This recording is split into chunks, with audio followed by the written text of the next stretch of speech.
Hi there, and welcome to your Brain Boost. I'm excited for this one particularly. The former CEO of Mozilla, who created Firefox, the very popular browser, has started developing a new browser called Brave.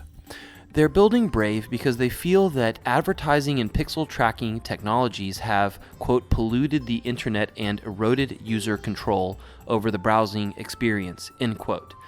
And just recently, the MIT Technology Review ran an article about how powerful AdBlock Plus has become.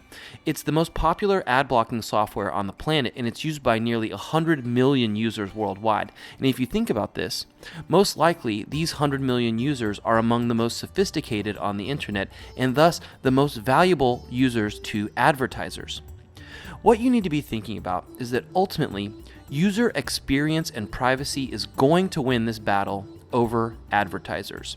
So you can expect to see all the major browsers introducing new privacy features that will eliminate many of the quote-unquote growth hacking technologies that marketers rely on today, especially things like pixel tracking. Because if these users move away from the browsers, then the browsers themselves aren't valuable at all, because there won't be any ad revenue from those browsers. That's why, in the next paradigm of internet marketing, real relationships will still win out. I'm talking about personalized service at scale, brands that people want to invite into their lives.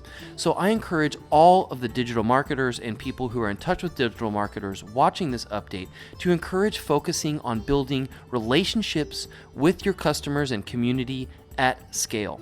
The two articles described in this section of the Brain Boost are linked in the description of this video. All right, now let's talk about myopic product launches. So big traditional companies are fueling innovation with something new. The concept for myopic marketing started in the 1960s at Harvard, and the idea is that you're marketing the solution, not the product or service itself. You can see the Wikipedia entry on myopic marketing in the description of this video. But what this means particularly is that Ford and GM have stopped seeing themselves as car companies. Instead, they're seeing themselves as mobility companies.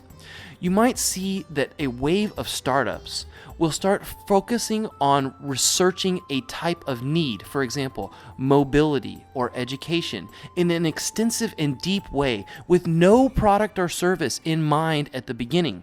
Then they're going to find the problems and then build a company around solutions for that problem. So you start with the need and then develop the product, not start with the product and then find your marketing mix. You can see evidence of this, for example, through Y Combinator, which is arguably the most successful incubator on the planet. Y Combinator has started a new branch called YC Research, and you can find the link to that in the description of the video. And essentially what they're doing is funding nonprofit research to tackle the quote-unquote big problems. And once these problems are identified, they use the Y Combinator incubator to develop companies that solve the problems that they've been researching. So you can see here that the myopic focus on the need and then the focus on the product or solution is probably the wave of the future. Tune in next week at 10 a.m. Pacific time for another Brain Boost.